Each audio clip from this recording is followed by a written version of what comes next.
Hello, ladies and gentlemen, and welcome back to a brand new episode of the podcast. Today, I was given the wonderful opportunity to be able to catch up with one of the wonderful editors for this podcast, and Will and I had a brief conversation about his journey with the company, me, and his own progression in the last 6 months or so. So I'm going to hand over to him, and thank you for coming back and listening to me rant and talk a little bit to Will about our relationship a little bit and see how, it's changed and adapted, and kind of he's grown as a person as well, because it's really, really important part of whenever you work with anyone, I think, to help them grow as well. So thank you so much for coming back once again. I'm going to hand over to Will now, and I hope you enjoy this little interview. All right, hello. My name's W. Willem 14. I'm a filmmaker in Salisbury, or a videographer, however you want to describe it. And I work with Brunton. Hello, how's it going, Will? How are you doing today? I'm doing very well. How are you? I'm good, mate. I'm good. I hate those questions because they're very kind of like candid and very like we're making small talk while we get into the podcast. But thank you so much for coming back on. I really appreciate it. It's great. And as I was saying to Sam at the time of recording, I filmed Sam's yesterday. And the main thing that we were talking about briefly before this was, I wanted to get you guys both back on. Firstly, because it's beneficial for it to be one episode, because we get two out of it, which is great for me. It's just great for you, but it also gives me an opportunity to sort of ask you in specific without having Sam's opinion or your opinion or whatever clouding each other's judgment, right? So I think, the initial question was going to be like, for those who don't know, firstly, well, what is your role technically within the company? Like, you're a freelancer, yes, okay, right, we've established this, but what has it, for me, I don't want to say that you maybe feel more a part of the company or that kind of thing, but personally for me, it feels like you are now than say, back when we started, or even arguably I would say November, because November, the last time, for those who are listening new, we did a team kind of podcast where myself, Sam, and Will all were on one podcast together, and we kind of went backwards and forwards, and that was valuable when it was, but at that time it still didn't really, again, correct me if I'm wrong, you may agree or disagree, but like for me, I still felt like it wasn't necessarily a full cohesive team at that point, and it really does, for me anyway, feel like it's a lot more of a cohesive team, especially in regards to the editing podcast production process as well. So let me throw back to you and let me get your thoughts on that, and also, as I say, briefly explain a little bit what you do and what your role is, if you wouldn't mind. Yeah, so I do freelance based editing. I mainly edit the podcasts for Brunton, and every now and again, come along with helping with BTS on a video or something like that. The relationship has developed from what was quite a, testing the waters type, where I'm going to give you this, we'll see how you do, to now kind of where it's like, yeah, podcast is filmed, it's yours, you deal with it now, upload it, and Yeah. on your head be it, really. Yeah. As I've just mentioned, the relationships developed to the point where we can, come along on BTS shoots and get like actual filming done, which is great for experience as well. And it's just kind of come from what was we're just going to try things, to what's now is not full like integration of the team into the company, but to the point where, soon enough we might have to start looking at options on that. Yeah, absolutely. And I think it's one of those things that I've said from the very beginning, and I'll ask you the same as I asked Sam, why did you guys choose to be, or you in Pacific, why did you choose to stay the freelance route, right? Because I could have said, okay, well, this is an employment opportunity, blah blah blah blah, because arguably we've all agreed that you're both full part time with me, right? And I don't treat it as I'm your boss, I'm employing you to do a job situation unless I have to, because I don't think that's the best way to go about doing it. It's nothing against that. It's just, it has a different dynamic, and I think for me, hopefully I've established a culture and an understanding and a trust within the people that we work with, that kind of establishes, that it's an environment where it's there to help you grow, it's there to help the company grow, but it's also there where you can feel if you've got a problem, you can come to me and, you know, say, look, this is what's going on, this is the, you know, this is the deal, so to speak, right? Like, you know, I don't necessarily need to know what's going on personally. If it was personal, you want to keep it personal, fine, that's up to you. But also I feel like if there was something that you wanted to talk about, whether it was internally or externally or something you were doing or whatever, that you could. Again, I don't want to speak for you, but I hope that you could. And I think, you know, as I say, I mean, let me ask you, why did you personally make the decision to stay freelance? Because I think there was that conversation, you know, I would probably say, you know, around December, January, New Year kind of time, you know, where we did look at that. We were like, okay, well, what does this actually mean? Because at that point we were kind of more finalizing the at the moment the dealings with the podcast, but also then we were introducing things, as you say, like the BTS stuff and the helping with the actual internal content creation process as well.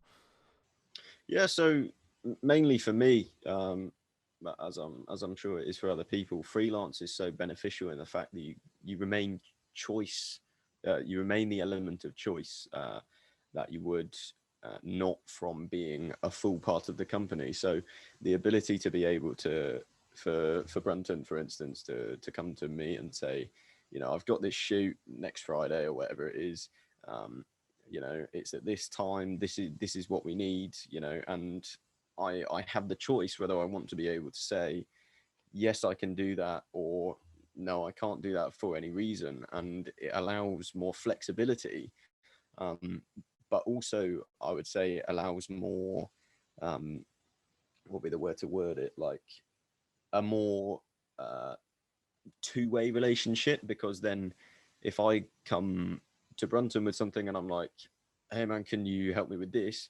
It's the same thing, you know, you either can or you can't help. And it's just brilliant in that sense, because being part of a company, whilst great and there are benefits to it, freelance allows you to kind of like continue what you do and further your experience with being able to say yes and no.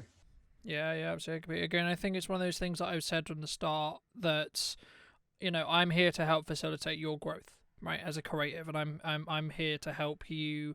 You know, I was talking to, you know, a good friend of yours, for the sake of this we won't use their names, but you know, I was talking to him today about, you know, I work for the team doesn't work for me, right? Like whether you have a freelance team or an employee team, the leader of the company or the leader of the corporation, whatever, still you work for them.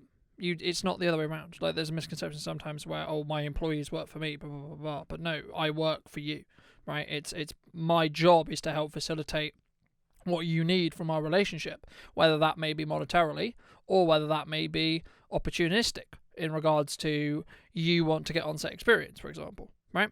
Maybe you don't, maybe you do. Who knows, right? But I can then facilitate that. If I know that's what you want to do and I have an opportunity that's like, actually, well, there's no money here, but I think this would be a great opportunity for you to learn. Okay, then I feel like, personally, anyway, I can speak for myself and say, look, I can give you that opportunity without feeling kind of bad or whatever, to be like, oh, I can't pay you, but you can take it if you want to. And I think, again, as I say, if it's like, if there's from my side as well, if there's a level of employment there, I would have to pay you for that. We wouldn't have the option to technically do it for free, because you're either on the company time or you're not on the company time.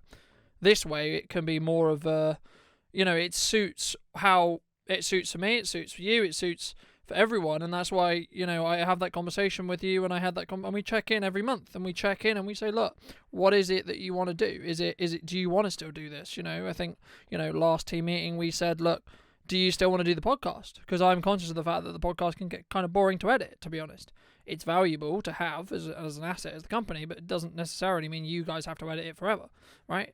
And I think, you know, I mean, for me, I think it'd be interesting for the viewers to sort of hear, like, you know, how have you found, looking back on when we started our commercial or working relationship, however you want to describe it, through then to November, but then also then to now. How has it gone where you thought it would have gone? Has it, you know, have you personally developed? So, you know, I don't put words in your mouth, but like how has that process kind of been for you? You know, is it valuable still? You know, etc. You know, and I'll just throw back to you. I don't want to say because it'll trigger you to be like, yeah, that's true, right? So yeah, let me turn back to you. No, yeah. So when I first started editing the podcast, it was a very this is completely new, and I don't really know what I'm doing, but I'm looking forward to this challenge. A lot of what we do is just kind of trying stuff. If it works, it works. It's brilliant. You do it again. If it doesn't work, you look at why not. And what was great in the first couple of podcasts was, you do the first one, you're like, right, so it's, you get the proper core basics down, and you're like, right, okay, this is the things that I properly have to do.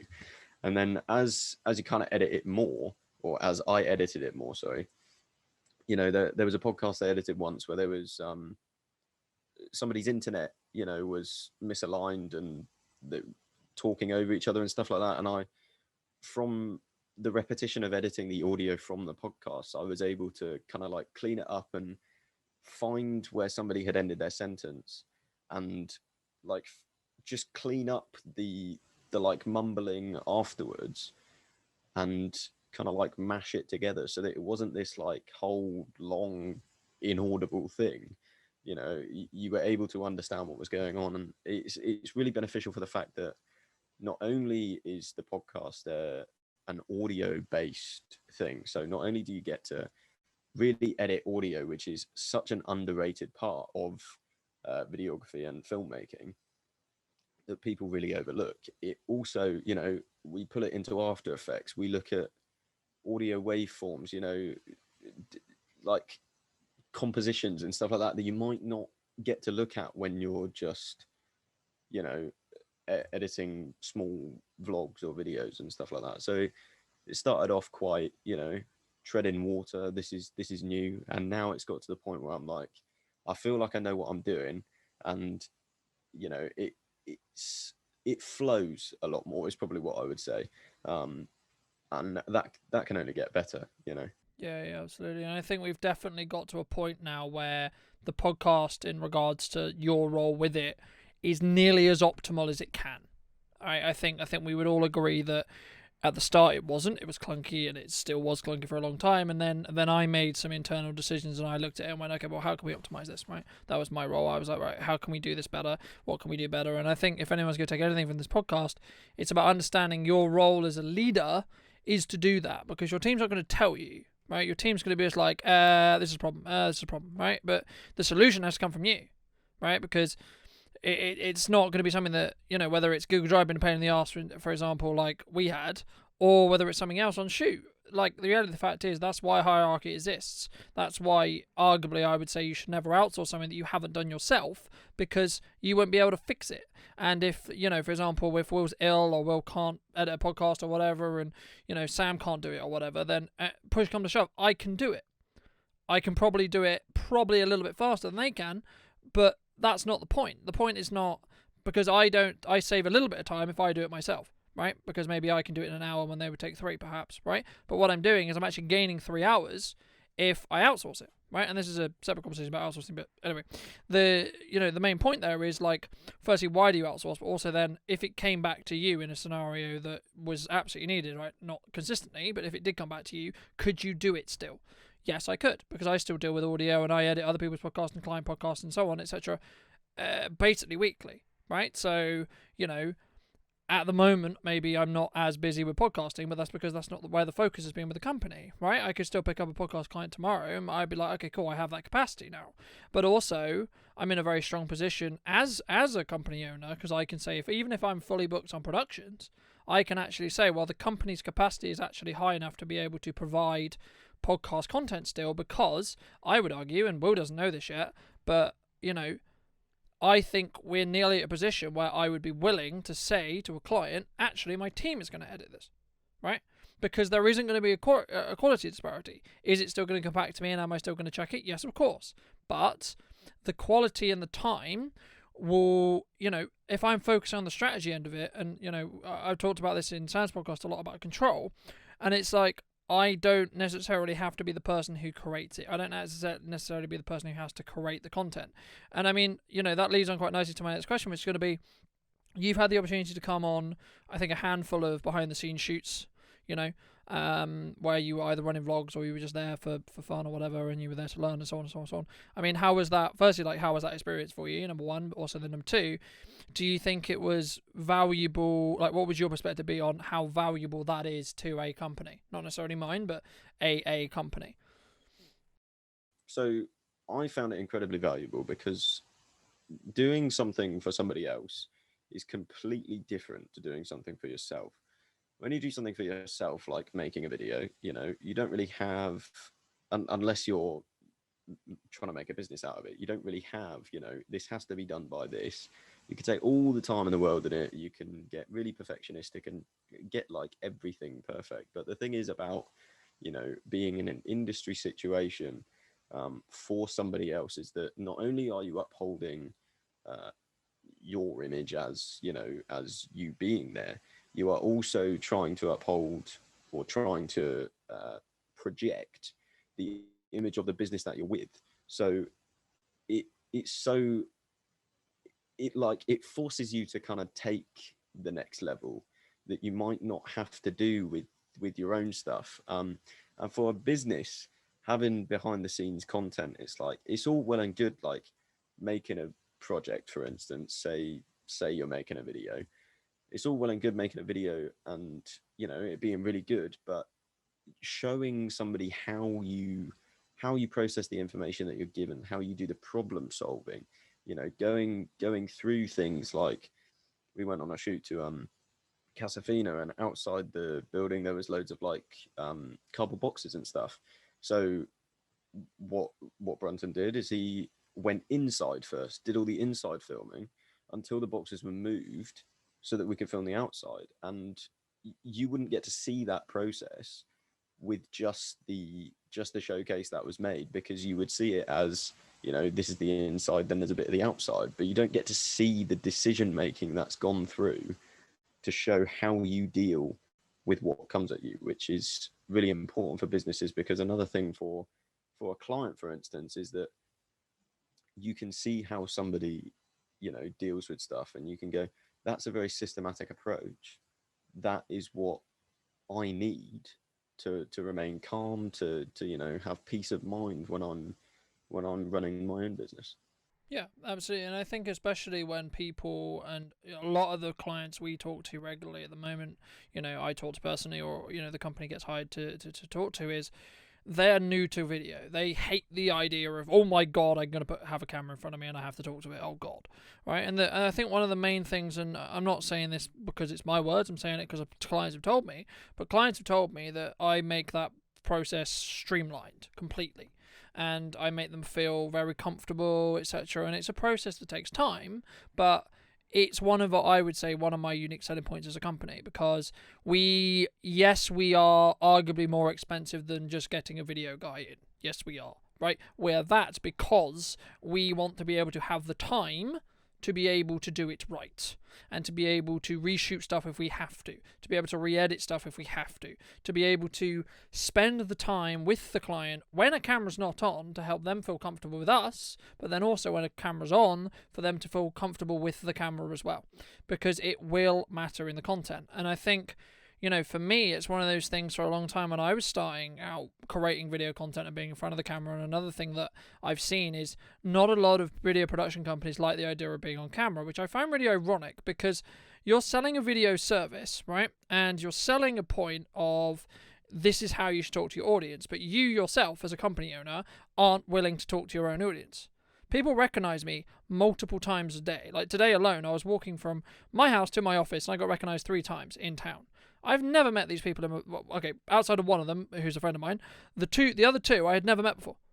I kind of know who they were because they explained who they were, and I know their social handles and so on, because I've recognized them from online and in the Twitter or Instagram space or etc. But they recognize me because they know what I look like, and the only reason why they know what I look like is because I'm in content, because I put my face out there, because I talk about what I do consistently, because I'm known in the Salisbury community as someone who supports local businesses and wants to support Salisbury as a concept, and be able to get more people to come to the city, because it is a beautiful city to be in and be around, and we're very fortunate to live here. But the point there is, if I hadn't put myself in front of the camera as much as behind it, and arguably I'd actually say nowadays I'm actually probably in front of the camera or in content, like physically talking, than I am actually filming nowadays, right? I think, and that's when I tell that to people, they're like, wait, what? What? I don't understand. And it's one of those things where I have the confidence to be able to do that, because if I'm going to put my client in that position where they have to talk to a camera, by God, I need to know how it feels. And that's why I did it, because I want to understand, and I want to understand, like, from a human to human perspective, to understand what my client's going through, and to understand how is my client feeling about this camera, this light, this microphone, blah, blah, blah, blah. Because I may be used to it now, but there was a time where I wasn't either. There was a time where I was like, this is terrifying. The same with like public speaking and giving talks. I mean, today I was meeting a very old friend, someone I met a couple of years ago. And, you know, she was basically saying, well, look, when we can do talks and stuff, I would love for you to come and talk about video and why it's valuable and, you know, and that kind of thing at one of her events. I was like, yeah, let's do it. You know, and for me, for a long time, I was like, I don't know that I wouldn't be able to have the confidence to be able to say that, because I know I can do it because I've done it in front of camera. So I've done it in front of camera. What's the difference between me doing it in front of camera and arguably, actually, I use a camera makes me feel more comfortable nowadays, ironically enough. So if I was doing a talk like that, number one, I'd want it filmed because it's great content to see, but also it makes me feel more comfortable, right? Like, I feel more comfortable giving a talk when there's a camera there. It's very weird to think, very weird to sort of, for someone who's not used to being on camera, that may be really weird to hear, but it genuinely becomes that. I mean, I don't know. Well, do you have a similar experience? Well, have you had a similar experience in like your filming journey, from like not even necessarily working with me, but you know, have you found that you get a different level of confidence when you have a camera, or like that kind of thing? Yeah, entirely. When I was doing my vlogs back in, what was it? I believe it was 2019 to 2020, that kind of stuff. I told more of what was actually going on in my life through my YouTube videos than I did actually sitting down with somebody and saying, this is what's happened. You know, when it came to people saying, you know, what have you been up to? I would pull up my YouTube and say, just watch this, that'll explain everything. And it very similarly, it got to the point where I could, you know, talk to a camera, be absolutely fine, and then go chat to somebody I've never met before and just be like, oh yeah, you're right, and just not really know what to say. And when you're on camera, it's like there's almost a disconnect, because you're talking to somebody, but you don't know who they are. Like it just doesn't matter, because it starts off as a very intimidating thing, like looking down this black hole of, you know, nothing, trying to chat to this invisible person. You know, it's a very quite surreal thing when you first start, but eventually you get quite used to it, and you're like, no, because you know from editing them, filming them, you know that you talking to the camera is like you talking to one person, and you can pretend that the camera is one person, and it allows you to get across your information better, and probably more concise as well, because you're not trying to force yourself to chat to like 200 people in a room.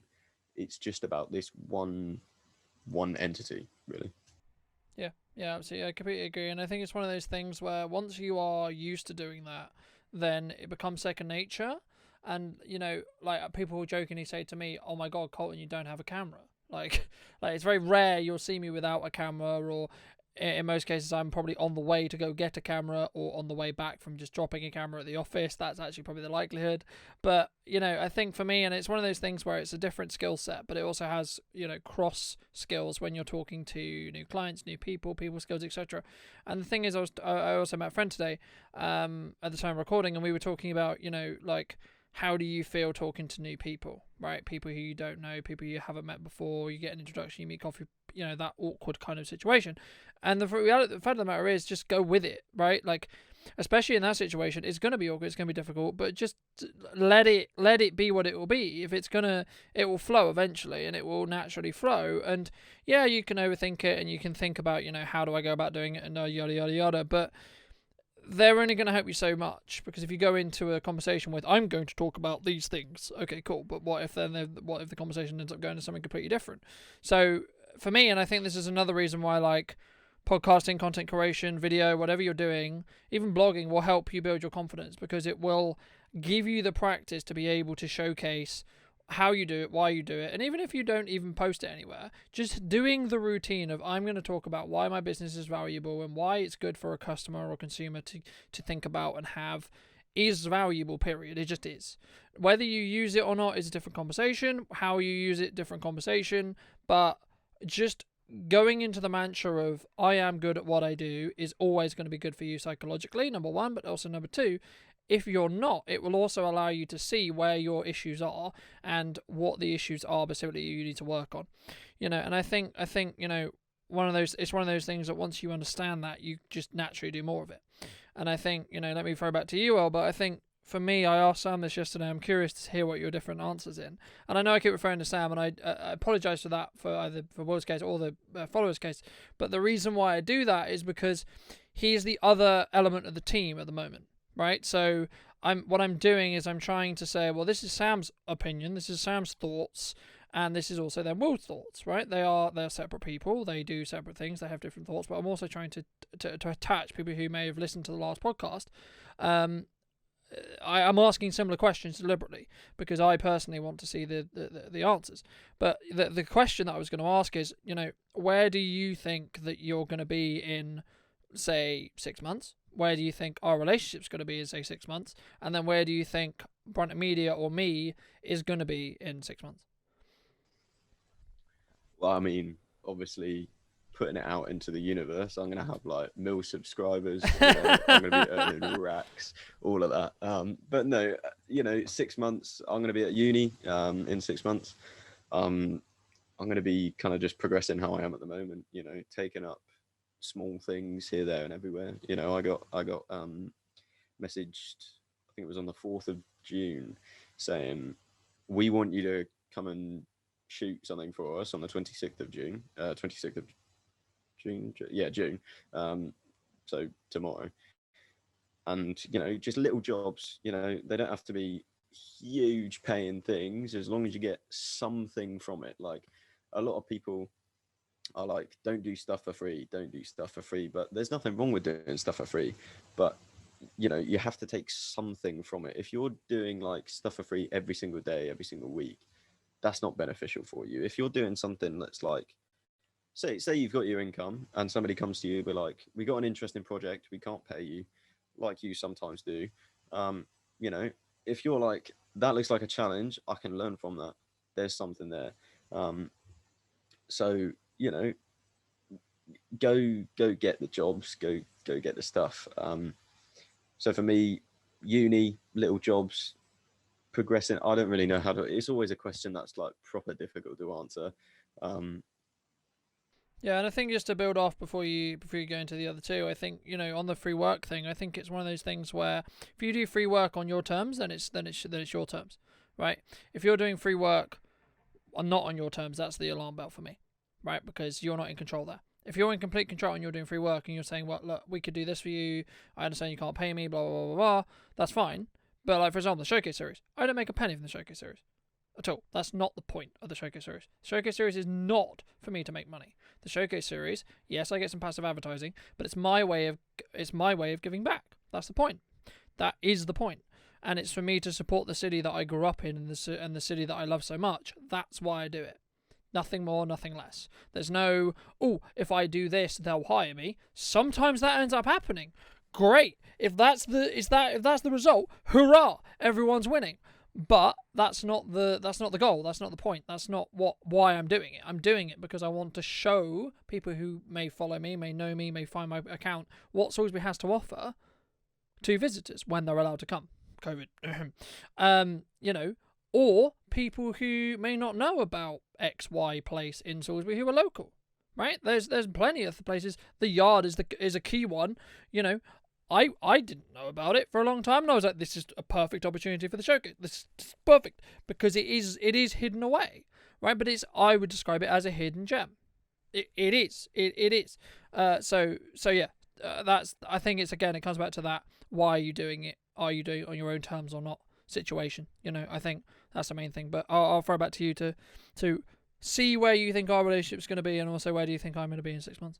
So yeah, I believe that you know, um, which one shall I go for first? I'll go for us.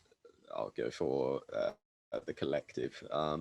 I believe that the relationship will just develop. I think it will get to the point where, um, maybe in 6 months, I don't want to edit the podcast potentially, and I'm like, I come to you, I sit you down. Well, we sit down together. Sorry, and we're like, so what can I do outside of this to still benefit both of us, still have that working relationship, but at the same time, you know, further what I would want to do in the end.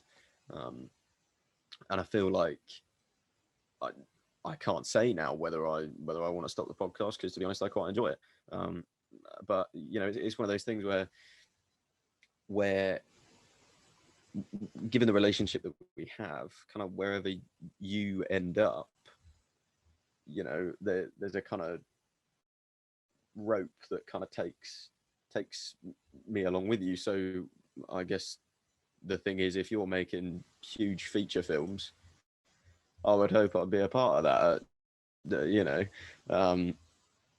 And for like Brunton Media's progression and like the company as a whole, I just believe more growth and more connection. Um, Speaking of which, my things just said your internet connection is unstable. But more connection like within the community, because the more you do, the more you make, like film wise, and contacting clients, the more you have, that kind of community that you make within yourself, because people can say, oh, we want to get a video done, and then somebody in a conversation might go, oh, why don't you try Brunton Media? Why don't you try, all of these things? So I think it's just, obviously, given time, you will progress, and that kind of comes with everything. But I think also you'll get to the point where you will be able to choose even more what you want to do. You will have so much more choice and so much more control over your own time. Yeah, absolutely. Yeah, I completely agree. I think, it's really good for me to hear because for me, for a long time, I've always wanted to, whenever I started working with the team in general and anyone I work with, I want to give them the option to be able to say no and be able to feel like if they stop. And that's why we have monthly check ins with the team, because it allows me to ask them genuinely, do you still want to do the podcast? Right? Do you still want to do this? Do you still want to do this? What are your feelings about this? I'm thinking about this, so on, so on, so on. Right? And the reason why, and I'll throw back to you in a second, Will, but do you feel like there is anything that you can't say, shouldn't say, or how's that relationship for you? Because I think it's valuable because for me, I can only see it from my perspective, right? I can only see it from what clients tell me or what you tell me or etc. And that's why I asked that question, because for me, as I've said before, and I think I've said in this podcast, but also in other content and in person to other people as well, it's one of those things where I need to better myself to be able to be a better leader for you, period. Whether you're a freelancer working for me, whether you're employed, whether you're just a friend of mine, it doesn't matter. I need to better myself to be a better whatever that is. Better boss, better employer, better friend, whatever. Doesn't matter where you see it and how you see it. I need to become better, right? I need to work on what I need to work on. So I mean, let me throw back to you. I mean, do you feel there's like you can come to me with anything? You could say, if you wanted to, of course, etc. Like, how do you feel that relationship is from myself? Because I think it's really valuable for the listener, but also really valuable for me to know. Because as I say, I'm always trying to tweak, change, adapt how I'm going about leading and how I'm going about the decisions I'm making. Yeah, so when the relationship first started, there was a very much me looking up at something that I didn't think I would ever have, saying, you know, I work for you. And as the relationship has developed and the mindset has changed around it, it's kind of got to the point where we are very much friends outside of the podcast stuff. We meet up, we take photos, we go out on night shoots and stuff like that. So it's got to the point where not only is it can you get this podcast done? No, I can't because I've got this thing. But it's also got to the point where it's like, how are you doing, outside of the can you do stuff for me. It's a very two-way relationship now, in the sense that it's more kind of like, I would say we are friends who just work with each other at the same time, which is kind of what I hoped it would end up being. Yeah, I think it's the best kind of working relationship that you can have. Now you need to be careful with that, because if you don't make the boundary lines and etc. very very clear, because I am still technically hiring you to do a job, right? That is an understanding, right? However, you know, I feel like if there's a problem, that we would be able to discuss it as adults, as friends, to resolve it without, it becoming this, oh, actually, Colton's a bit of a, whatever, you can finish the sentence, right? Because, and that's part of the reason why the team meetings are important. That's part of the reason why me having one-on-one time with the team as well is important, because it allows me to check in with them and say, look, how are you doing, firstly? Secondly, where are you trying to go? What are you trying to do? Right, what projects are you personally taking on, and what are you trying to do? Where do you want to go? Do you want to do more with me? Do you want to do less with me? Are you stressing out about what's the issues? What's the concerns? What's going on? And then what it allows me to do is be in a very strong situation to say, okay, that's fine, I appreciate that. Let me explain how it is from my side, and then let's see how we can resolve it if there is an issue, right? It's not a Will's had a problem here, or Sam's had a problem, or whatever. I've had a problem because I didn't double check it. If there's a mistake on a shoot or whatever, and we've had this before, right? We've had this multiple times. It's not Will's fault. It's not Sam's fault. It's my fault. Period. Whether it was me touching the camera or not doesn't matter. It's my fault because I didn't double check it, right? That's the point of a hierarchy. That's the point of having it there, right? Or I didn't set up the scenario so that you felt comfortable where you could let me know. I didn't set up those ground rules. So again, it's still me. However way you cut it, however way you look at it, it's still the leader's responsibility to ensure that the training is done, that the understanding is there, that the member of the team, the employee, the freelancer, whatever, feels comfortable, like they can have that conversation, and they can also talk to my client, right, as well, because part of why I bring people on to do projects is to help the project go smoother. Or I've got to go deal with something that's really important, but ideally you're kind of like looking after the client in some ways. And I know how silly that may sound, but it's also this kind of perception thing, right? Like for me, it's like, if I'm helping someone feel comfortable on camera, you're an extension of that. Because if I have to deal with something on a camera and I have to troubleshoot something, arguably what you're doing is basically trying to take attention away from me having a panic attack trying to fix the problem, and so you talk to the client, and so on, or vice versa, right? So whichever around it is, because things are going to go wrong, right? Problem solving is going to need to be happening, as you mentioned earlier with the cold boxes and feelings. That wasn't a problem. It was an opportunity for me to fix it.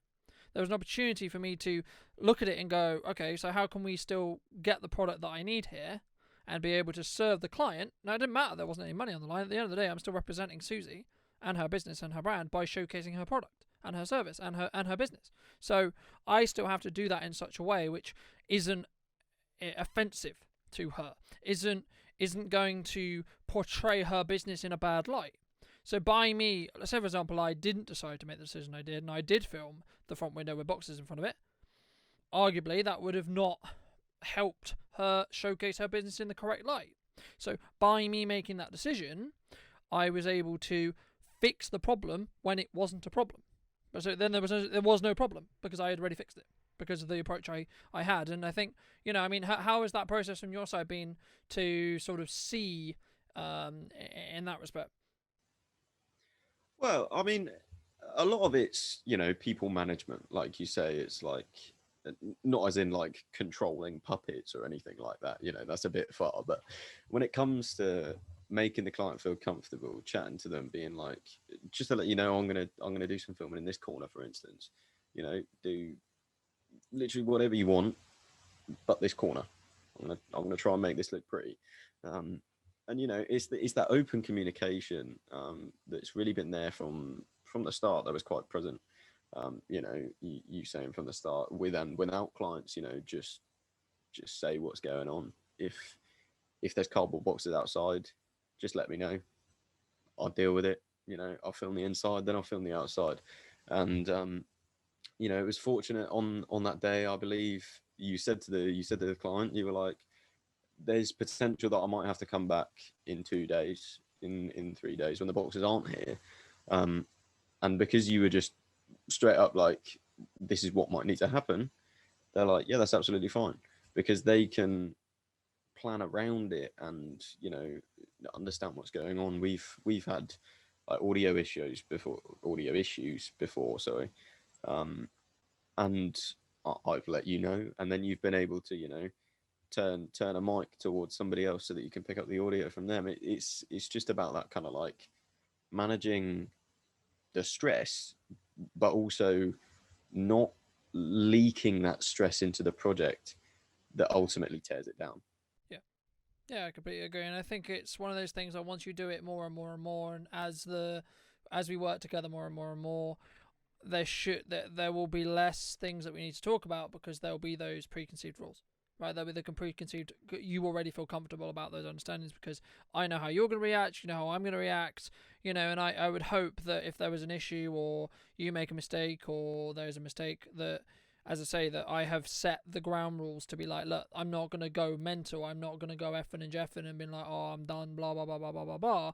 Because I'm not, firstly, I'm not that kind of person, but also, secondly, that's not valuable. That's not helpful. That's not, you know, it's not going to support your growth. It's not going to support my growth as a company. It's not going to be valuable for anyone.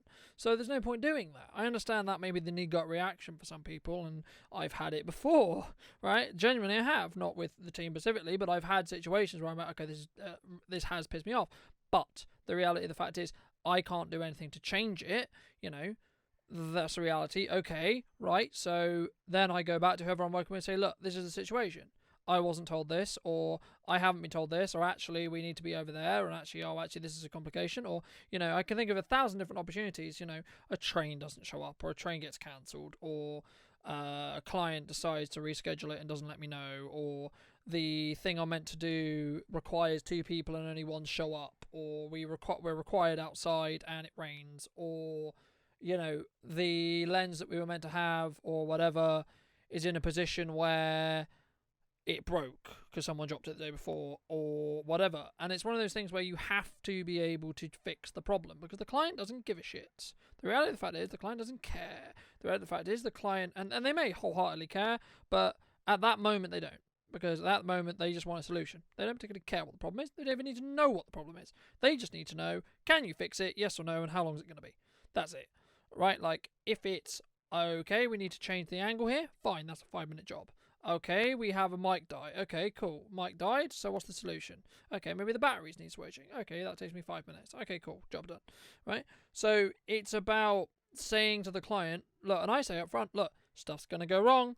Things are going to happen. It's video production. That's life. But we'll deal with it then. Right? If there's a problem, it's only going to delay us a little bit or etc. It's not the world is over situation. Right?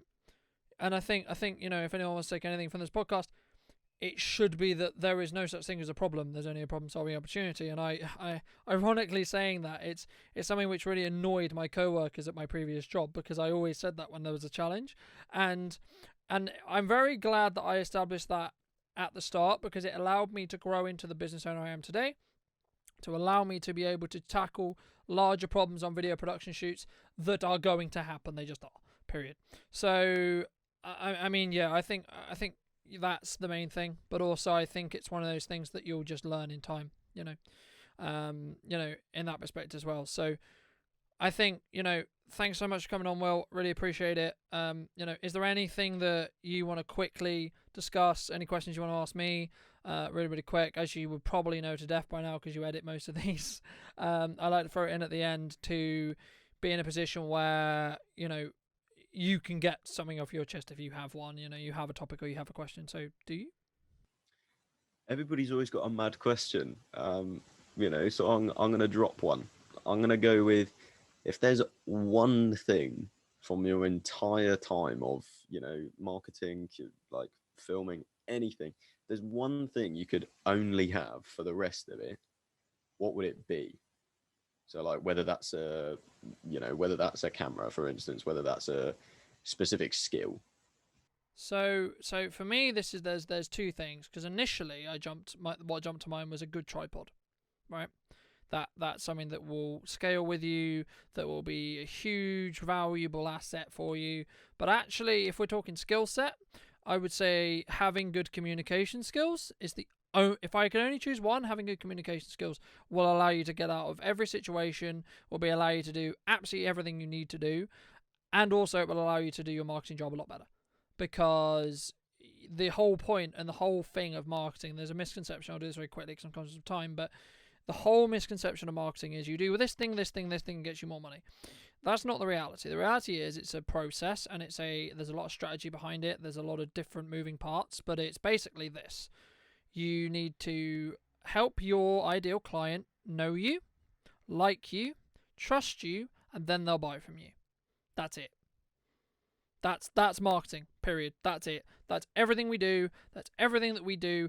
Everything that we do, all we use is video as a catalyst to help you do that. We use other strategies to help you do that, etc., that I talk about in many other different videos, many other podcasts, etc. But that's the core of what marketing is. That's core what video is. That's core what any content is. And if any marketer that I would say is worth their energy and their time in marketing, if they don't tell you something along those lines, then they don't know the marketing space very well. I'm sorry to tell you, they don't. But yeah, thank you ever so much, Will. I really appreciate it. For those people who would be interested in seeing some of your work, some of your photography, some of your videography, whatever they're looking for, just want to have a chat with you, whereabouts can they find you? So there's a couple of different places. You can hit the Instagram, which is the real W Willen 14. There's the YouTube, which is W Willen 14, and there is the Twitter, which is you can search it either the real W Willen 14 or it is Will Stew 2143. Those are kind of the best ones. Hurrah! So thank you ever so much, sir. And Will's links will be in the description down below. And any final thoughts? I got no final ones, just a thank you from me. Thank you very much. Thank you so much for joining me, ladies and gents. I hope you did enjoy that conversation with Will. I personally found it really, really valuable, and was great to chat with him a little bit and catch up with him about his perspective on our working relationship and see how I can possibly do better as a leader to help them work better for myself, but also for the company, and also just, in general, for them to feel more fulfilled and feel happier in their role here at Brunton Media, but also just when they do anything as well, because I hope that I can make that meaningful change. So if you did enjoy this video or this podcast episode and would like to not miss next week's episode, where we're going to be interviewing a client, which is going to be very exciting. I've just filmed it, and it's a great conversation. That'll be out next week, same time, same place, and I'll see you then. So thank you so much for watching. If you did enjoy the video and would like to see more, make sure you subscribe to the channel, and I'll see you very, very soon.